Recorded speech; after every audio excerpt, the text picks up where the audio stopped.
Let's do an example that's similar to an example we previously did. Let's draw these angles in standard position, but instead now these measurements are given in radians. Now we'll see that this is almost the exact same idea. We'll use the exact same methods, but everything will be in radians instead of degrees. So following the same ideas, the first thing we'll do is if it's positive, if it's negative, then we'll work with the positive version and reflect it. In part A, this is 7 pi over 6, it's positive, so we don't have to do anything. Now, the second idea that we had was if the angle was bigger than 360 degrees, so in this case, if the angle is bigger than or equal to 2 pi, because 2 pi is the same as 360 degrees, then we'll subtract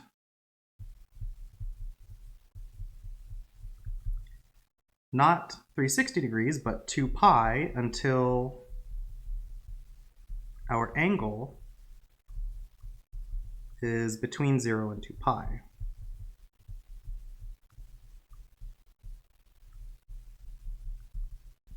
So 7 pi over 6, is that bigger than or equal to 2 pi? Well, in order to find out, you take 7 pi over 6 and you ask yourself, is this bigger than or equal to 2 pi? And one of the characteristics of working with radians that sometimes makes it more challenging is that typically radians have many more fractions involved. So in order to compare these two, these are two fractions, well at least the left side is, and in order to compare them you need a common denominator. So we'll go ahead and divide and multiply the right one by 6. And so this right hand side is 12 pi over 6, and so 7 pi over 6, that's not bigger than 2 pi. It is less than 2 pi, and so we don't need to subtract 2 pi at all. We'll see in this last one that we will have to subtract 2 pi. So that's the second step, and let me just write in if the angle is negative, then ... do the same thing as we did when we were talking about degree measurements of angles. Now once we did those first two steps, we determined then what quadrant does the angle lie in. So remember, if an angle was between 0 and 90 degrees, then you were in quadrant 1. So in this case, quadrant 1 is between 0 and pi over 2. Quadrant 2 is between pi over 2 and pi. Quadrant 3 is between pi and 3 pi over 2. And quadrant 4 is between 3 pi over 2 and pi. So you have to figure out which one of these, between 3 pi over 2 and 2 pi. So you have to figure out which one of these is true for our angle 7 pi over 6. Now since 7 is bigger than 6, I know that this is going to be bigger than or equal to pi. But if you weren't able to figure that out, then you could ask yourself, how does this compare to pi, and get a common denominator, and you'd see that 7 pi over 6 is bigger than or equal to 6 pi over 6. Now how does 7 pi over 6 compare to 3 pi over 2? Well, 3 pi over 2, I multiply this by 3 over 3, I get that this is 9 pi over 6. And so I see that 7 pi over 6 is less than or equal to 3 pi over 2, and so the conclusion that I would make is that this is in quadrant 3. Once you know that this is in quadrant 3, we'll ask ourselves how much larger is it than a quadrantal angle? So the quadrantal angles in quadrant 3 are pi and 3 pi over 2. So let's see how much larger is 7 pi over 6 than pi. So 7 pi over 6, if I want to know how much larger it is than pi, then I would subtract pi, and getting a common denominator, we would get 7 pi minus 6 pi is pi. So 7 pi over 6 is pi over 6 larger than pi. And remember, pi over 6, that's like 30 degrees. So when we draw our angle, we'll get some axes, and we'll have the terminals, or the initial side on the x-axis as always. And when I draw this, I'm going to draw it so that it's not quite halfway between pi and 3 pi over 2, because pi over 6 is about 30 degrees. That's 1/3 of the way. Whereas pi over 4, that would be halfway between the two quadrantal angles. So the important characteristic here is that this angle looks like pi over 6, or in degree mode it looks like 30 degrees. And then I can go ahead and just draw my little arrow, and this is 7 pi over 6. Do keep in mind that this is just a sketch, so if you drew, this to be as the terminal side, that would be okay. The important thing is you don't draw something like this to be the terminal side, because that doesn't look like the terminal side is pi over 6 away from the negative x-axis here. Now let's work negative 3 pi over 2, and to figure this out, we'll go ahead and work with the positive version. So 3 pi over 2.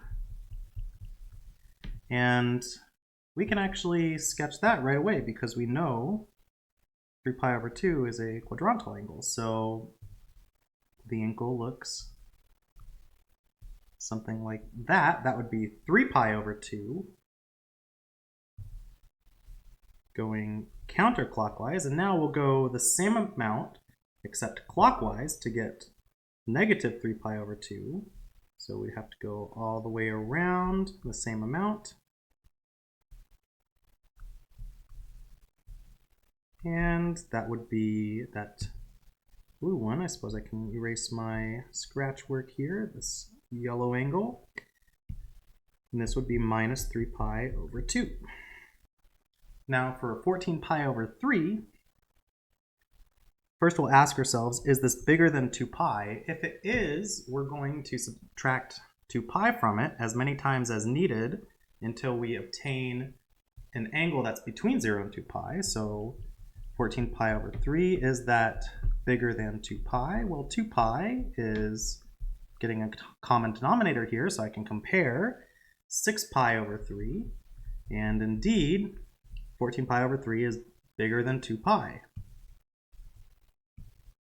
And so I'm going to take my 14 pi over 3 and I'm going to subtract 2 pi from it. To subtract this, again, you need a common denominator, and 14 minus 6 would be 8 pi over 3. So that's the first time subtracting 2 pi. If you checked 8 pi over 3, you would see that it is actually larger than 2 pi, so we'd have to do this again. 8 pi over 3 minus 2 pi. So this would be 2 pi over 3. And now 2 pi over 3 is not larger than 2 pi. It's relatively easy to see that. It's 2 pi and divided by 3. Take 2 pi divided by 3, you get something less than 2 pi. So just like we did earlier with the degree measurements, we'll figure out what quadrant 2 pi over 3 is in. We'll ask ourselves, how far away is it from a quadrantal angle? And then we'll draw our angle, and we can actually begin the drawing already by first, as we did earlier, suppose first we need an initial side here. It doesn't exactly line up. Let's see if we can't fix that here. There's axis, then our angle. And we know we're going to have to do 2 full revolutions to start. So 1 and 2. And then we're going to have to add on this 2 pi over 3. So let's figure out what quadrant 2 pi over 3 is in. So we can ask ourselves, is it in the first quadrant? So 2 pi over 3. In order to be in the first quadrant, it has to be bigger than or equal to 0, which, yes, that's true. Is it less than or equal to pi over 2? So we need a common denominator, so we'd multiply this by 3 over 3 and this by 2 over 2 to get a common denominator. Here we'd have 4 pi over 6, and on the right we'd have 3 pi over 6. So 4 pi over 6, that is not less than 3 pi over 6, so it's not in quadrant 1. Is it in quadrant 2? Well, we already showed that 2 pi over 3 is bigger than pi over 2. Is it less than or equal to pi?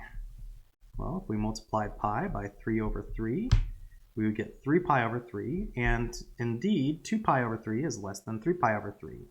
So this is in quadrant 2. Then after we figure out that this angle is in quadrant 2, we'll figure out how much bigger or smaller it is than one of the quadrantal angles that is in quadrant 2. So I'll check both of them. So 2 pi over 3, how much bigger than this, or how much bigger is this than pi over 2? I can subtract pi over 2. That is, in order to do this, I need a common denominator.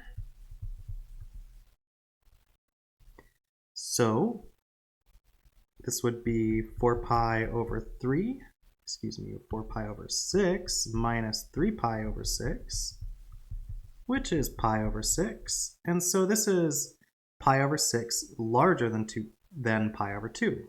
So 2 pi over 3 is pi over 6 larger than pi over 2. Or you can ask yourself, how much smaller is it than pi? In order to do that, you have to do pi minus 2 pi over 3. Get a common denominator. And this would end up being pi over 3. And so 2 pi over 3 is pi over 3 smaller than pi. And so when we draw this angle, it should reflect both of these statements. Remember, pi over 3, that is the larger angle in the first quadrant, and pi over 6, or in other words, perhaps we can relate it back to degree measurements, this is 60 degrees, and pi over 6, that's 30 degrees. So that's 30 degrees. So when we go to finish our drawing here, we need to be 30 degrees in front of pi over 2, so something relatively small, a small distance away from pi over 2. Or you can think of it as we need to be 60 degrees away from pi, 60 degrees less than pi specifically. So we need a relatively large distance away from pi. So we'll continue our angle so that we get this picture, and we'll draw in our angle here. That looks reasonable to me. And there you have it.